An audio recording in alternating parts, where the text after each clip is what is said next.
Hola a todos mis queridos Crazies y bienvenidos a un nuevo video de día martes, donde hacemos resúmenes de libros. El día de hoy les traigo una novela gráfica, la cual me sacó totalmente de mi zona de confort, primero que nada, y segundo, igual me dejó con una sensación un tanto extraña. ¡Empecemos! El día de hoy les traigo la novela gráfica Maus. La verdad es que esta novela gráfica no estaba dentro de mis prioridades, ni siquiera de mi radar de lectura de este año. La razón por la cual la empecé a leer fue porque me inscribí a lo que es el club de lectura de la Biblioteca Viva. Y el primer libro de lectura era la novela gráfica Maus. Entonces fue como, ya, es lo que hay que leer, pásemelo acá y lo leemos. La verdad no tenía idea de qué trataba al inicio, simplemente vi ratones y el signo nazi y fue como, ¿quién sabe? Resulta que esta es una novela gráfica que se basa justamente en la Segunda Guerra Mundial y habla de... A ver, aquí voy a decirlo honestamente. No sé si la historia es verídica, es decir, realmente está hecha en base al padre del escritor o simplemente buscando información lo creo. No lo sé. Pero habla de la historia de una pareja judía, de cómo vivió antes de la guerra, cuando empezó la guerra, el proceso durante la guerra y cuando finalizó la guerra. Cómo fueron perseguidos, cómo fueron torturados, cómo fueron tratados y un montón de cosas más referente a este periodo histórico. No les voy a hablar de nombres porque la verdad es que ya me lo leí hace un tiempito atrás, antes de dejar de grabar. Entonces, la verdad es que no me acuerdo bien de los nombres. Pero les comento, este era un muchacho, el protagonista, digamos. A ver, la historia parte con el hijo del protagonista, que es el autor, que está buscando contar la historia que vivió su padre en la Segunda Guerra Mundial, tanto en los campos de concentración, cómo sobrevivió, qué es lo que tenía que hacer y todo esto. Le comenta un poco cómo fue que conoció a su esposa, era la relación con su familia, cuando se casaron y todo esto. El asunto es de que la familia de su mujer era una familia muy adinerada, tenía mucho poder, estaba muy bien económicamente, eran ricos por decirlo de alguna forma. Y cuando él se casó con su hija, decidió emprender con una empresa de textiles de telas, el cual su suegro le ayudó a comprar, a hacer para que él pudiera mantener a su hija en buenas condiciones, obviamente. Y ya todo bien, todo súper bien. Ella queda embarazada, tiene a su primer hijo. Y se empiezan a dar cuenta de que hay un problema en el gobierno. Empiezan a ver banderas nazis y la gente entra como un poco a preocuparse, pero tampoco tanto porque dicen que a lo mejor simplemente Alemania intenta recuperar los territorios que les pertenecían a ellos, simplemente y nada más. Se creía. Y resulta de que pasa el tiempo y se empiezan a dar cuenta de que esto está yendo mucho más allá, pero como todavía con un poco de calma de que estas cosas pueden ir controlándose, que pueden pasar un poco más desapercibidos, como son de alta alcurnia, una cosa así. Resulta de que en un momento en que les llegó una notificación que todos los judíos tenían que salir de la zona en que estaban viviendo y trasladarse a otra. Sí o sí. Entonces la familia decidió mudarse completa. Tanto digamos, el matrimonio principal, los suegros, los tíos, los hijos, sobrinos, toda la familia se tuvo que ir a otra habitación, a otra casa más pequeña, pero que finalmente pudieron seguir con su vida normal. Pasó un tiempo, todo bien, bien, pero después ocurrió algo más, que supuestamente las personas mayores, como estaba en todo este conflicto de guerra, que había un poco de problemas para conseguir alimentos, que tenías que pagar, algunos tenían que ir al mercado negro, cosas así,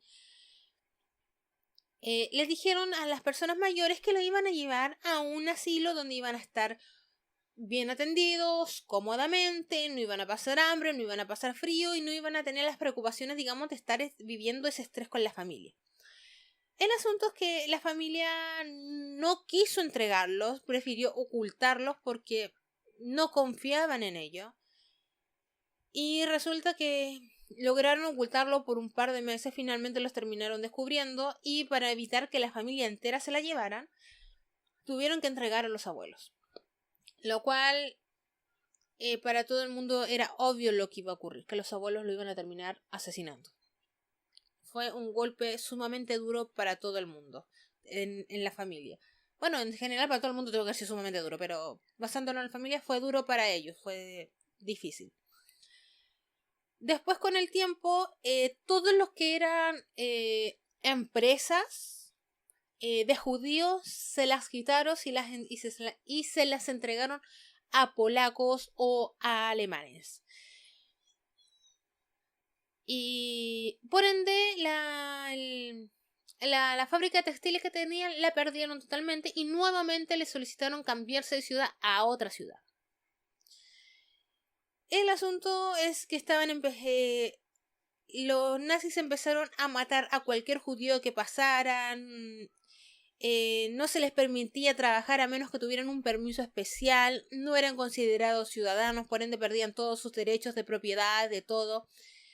Si querían trabajar tenían que conseguir un permiso especial. Y si no tenías ese permiso, no podías hacerlo. No podías trabajar porque te descubrían y te mataban, así de simple. Entonces el protagonista empieza, como todavía tiene harto dinero, empieza un poco a moverse por el mercado negro, a hacer trabajitos por acá, por allá, tratar de dame algo sin cupones, mira, yo tengo esto, te pasó esto, yo te hago esto y tú me traes esto. Hacer trueques, hacer intercambios en el mercado negro finalmente. Ocurre que en otra oportunidad llevan a toda la familia a una especie de edificio donde el espacio para estar ahí es estás de pie o te mueres pisado, en pocas palabras. Y como esta familia tenía hartos conocidos, el protagonista logra hablar con alguien para que saque a su mujer, la saque él y ojalá a toda su familia. Le tienen que pagar, obviamente, a este polaco, si mal no me equivoco, para que lo saque y logra sacarlos a ambos. Pero también tratan de sacar a los suegros. A sus suegros. Y su suegro paga con joyas, paga con dinero, pero como era un hombre ya mayor, no les servía a los alemanes para que hiciera trabajos. Por ende, por más dinero que tuviera, su destino ya estaba escrito, estaba determinado. Él iba a tener que morir. Y por más de que trataron de sacar a la familia, fue imposible. Por otra parte, a los primos, parientes cercanos, hermanos, era que la familia prácticamente se terminó dividiendo totalmente porque cada familia iba a tener que velar por sí mismo. Porque o te mataban a ti o mataban a tu hermano, entre pocas palabras. O sea, cada uno tenía que cuidarse por sí mismo. De ahí la familia se dividió, cada uno tuvo que velar por su lado. Resulta que, como les dije, esta familia tenía un niñito chiquitito y el asunto es de que tenían un amigo el cual se ofreció llevarse a su hijo a un lugar que era mucho más seguro para que evitara ver todo este asunto de muertes, de pasar hambre y bla bla bla. Y se lo decidieron entregar para que lo cuidara hasta que la guerra terminara. Ocurre que al tiempo, como al año de haberlo entregado, se enteraron de que su hijo había muerto, o más bien que asesinado, entre comillas, porque donde supuestamente el lugar seguro donde lo habían mandado con esa familia fue atacado por nazis y lo iban a llevar a todos a las cámaras de concentración, a las cámaras de gas. Y esta persona decidió, no me van a hacer sufrir, no me van a torturar, prefiero morirme yo con mi familia dignamente. Y él siempre andaba trayendo un frasquito con veneno, se lo dio a su mujer, se lo dio a sus hijos, se lo tomó él y se lo dio al niño, porque sabía perfectamente lo que le iba a ocurrir también a ese niño si lo llevaba para allá. Obviamente la familia, cuando se enteró que su hijo había muerto, fue un desastre, fue horrible, no lo podían creer, fue un golpe extremadamente duro. Bueno, ¿para quién no es duro perder un hijo? Bueno, resulta que con el tiempo trataron de buscar, ya no podían vivir en cualquier parte, tenían que tratar de ver quiénes lo podían acoger, y si los acogían tenían que obviamente pagarles para que vivieran ahí, porque también eso significaba que tú estabas a la persona significaba que estaba escondiendo judíos. Significaba que si la llegaban a descubrir a las personas, los podían matar y a toda su familia simplemente por estarlos ocultando.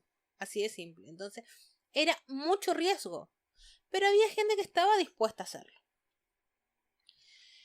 Y durante un tiempo se quedaron con una señora que era polaca, que tenía a su hijo y que su marido trabajaba afuera, era como 3 meses afuera, venía 10 días, una cosa así más o menos. Y un día se enteran de que unos polacos están haciendo cruces de fronteras a judíos para, digamos, para Polonia, me parece que era, Rusia, no me acuerdo, pero el asunto es que los llevaban al extranjero para donde no iban a ser perseguidos ni acosados. El asunto es que esta familia, tanto su familia, ahora me refiero al protagonista y a su mujer, netamente a nadie más, decidieron hacer este cruce, pero justamente en el cruce los encontraron los nazis y los llevaron a los campos de concentración. Allí los separaron a los dos, la mujer por un lado, al hombre por otro, y el hombre cuenta todo lo que tuvo que pasar para sobrevivir, cómo tuvo que, entre comillas, ganarse a algunas personas para que lo lograran proteger, que para que no lo llevaran a las cámaras de gases. Siempre se andaba buscando por aquí y por allá para conseguir algún trabajo, de caerle bien a alguien.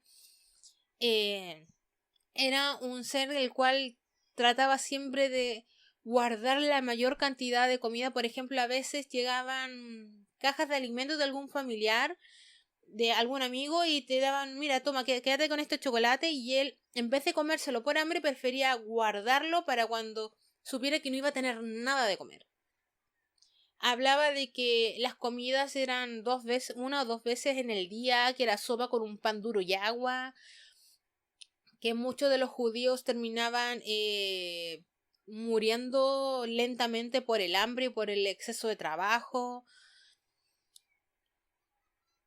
Las condiciones hablan de lo inhumana que eran, de los tratos que tenían, cómo los trataban. Y la verdad es que por lo menos para mí, mientras leía, a pesar de que me encantó la novela gráfica, debo decirte que me dejó mal. Fue una novela gráfica que me dejó mal. Es por eso mismo que no me gusta leer cosas históricas. Me dejó bastante mal, a decir verdad. Los campos hablaron también de cómo llevaban a los niños, que si un niño se ponía a llorar simplemente lo azotaban contra la pared hasta que se muriera. Que después, con el tiempo, pescaron a muchos judíos, los llevaron en trenes y los trasladaban y tenían que quedarse ahí todos de pie, que no podían ni moverse. Que en los trenes dejaban pasar el tiempo, no los sacaban, no les daban de comer.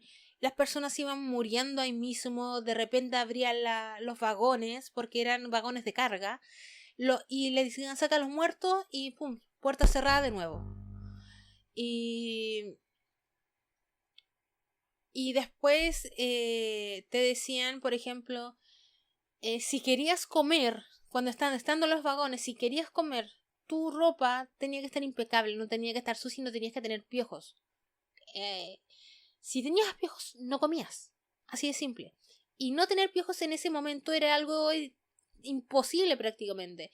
Entonces lo que hacía este chico fue juntar un poco de comida, por ejemplo, cuando te daban sopa y veía un loco que tenía una camisa buena, le decía, mira, te doy este plato de sopa, yo me quedo sin comer, pero tú me das la camisa. Entonces lo que él hacía, pescaba la camisa, la lavaba bien, la cuidaba, y cuando era hora de comer se la ponía, entonces no iba a tener piojo, no iba a estar sucia, entonces le iban a dar el plato de comida. Y cuando tenía que ir a trabajar, se ponía la otra camisa sucia. Entonces, lo que me gustó era de lo movido que era, de cómo se la ingeniaba para sobrevivir, cómo siempre pensando en su mujer, qué es lo que hacer, cómo salir de ahí. Después, con el tiempo, te hablan de cuando empezaron a llegar los rusos, que estaban más aliviados, que en el campo de concentración donde estaban, lo iban a desmantelar para que los rusos no lo vieran. Y ahí fue cuando tuvo que entrar a desmantelar lo que era la cámara de gas. Y comenta, un loco con el que estaba trabajando le comenta de que engañaban a las personas diciendo de que le iban a ofrecer un baño relajante con jabón y todo, que tenían que desnudarse, pasar y todo. El asunto es de que la estructura realmente parecía un baño, donde te colocaban los carteles de lo que tenías que hacer, cuidas tus pertenencias, ese tipo de cosas. Que se desnudaran y de repente las puertas se cerraban, las luces se apagaban y en 30 minutos ya no quedaba nadie vivo. No quedaba nadie vivo. Después de esos 30 minutos abrían la puerta, tomaban los cadáveres y los metían en los hornos de 2 o 3 personas para deshacerse de los cuerpos. Habían 3, 4 hornos, comenta, incluso en la novela gráfica te aparece como el mapa, la ubicación, todo. También entraban a contar cuando había tantos judíos que no les alcanzaba los hornos, que no sabían más cómo deshacerse de ellos, entre comillas, que muchas veces a los muertos los tiraban en una fosa y a los vivos igual, o sea, los hornos están llenos, ya, tirado a la fosa de los muertos, que se quedara ahí, y las prendían fuego para deshacerse los cuerpos con gente viva. La gente moría calcinada junto con los cuerpos. Y es... no sé, fue algo muy fuerte, por lo menos para mí, leer eso. Después realmente llegaron los rusos y fue como terminó la guerra. Terminó, hizo todo lo posible por averiguar si su mujer estaba viva, si algún familiar quedaba vivo, se enteró de que algunos familiares estaban vivos, su señora igual, se fue a reencontrar con ellos y trataron de iniciar nuevamente una vida desde cero. Se fueron al extranjero, estuvieron vendiendo medias, una compañía de medias, y después trasladaron a Estados Unidos. Y continuaron con su vida normal, tratando de superar los traumas, tratando de seguir con su vida a pesar de todo lo que pasaron. Y obviamente después la mujer quedó embarazada nuevamente de este segundo hijo, que es el autor de este libro. Y la verdad es que esa es la novela gráfica. Es literalmente todo el proceso de que pasó una familia judía por la Segunda Guerra Mundial, por los nazis. Yo no quedé nada de bien después de leerme esta novela. Les digo, nada de bien, quedé mal, me sentía... De verdad es que yo no entendía, y aún hoy día no entiendo cómo hay gente tan cruel para hacer cosas así. No sé lo que pasará por sus cabezas, no lo sé, y no quiero saber tampoco. Pero eso. La novela gráfica me gustó, fue interesante. como le dije, me dejó mal, pero bueno, eso fue un hecho real, lamentablemente. Qué ganas de que hubiera sido solamente ficción. Pero no, fueron hechos reales, te enteras de una realidad demasiado cruda, como mucha gente murió. Y eso, vamos a la valoración. Yo al libro de Maus le doy un total de 5 lobitos. Me encantó, no lo voy a negar, me encantó, pero la sensación que me dejó y que me está dejando ahora el contarles el resumen de esto no es lindo, pero bueno, así es la vida. Y yo sé que lo que estoy sintiendo ahora no es nada comparado con lo que pasó ahora. Mucha gente, los que murieron y los que lograron sobrevivir. Si te gustan mis resúmenes de libro, te voy a dejar por este lado mi lista de reproducción. Y si te gusta escuchar música relajante para meditar, para hacer yoga o para leer, también te los voy a dejar por este ladito para que las puedas la puedas ir a ver. Una vez dicho y hecho todo esto, mis queridos Crazies, esto va a ser todo por el día de hoy. Los quiero, los amo, los adoro. Un besote a la distancia. Y nos estamos viendo en un próximo video. Bye bye.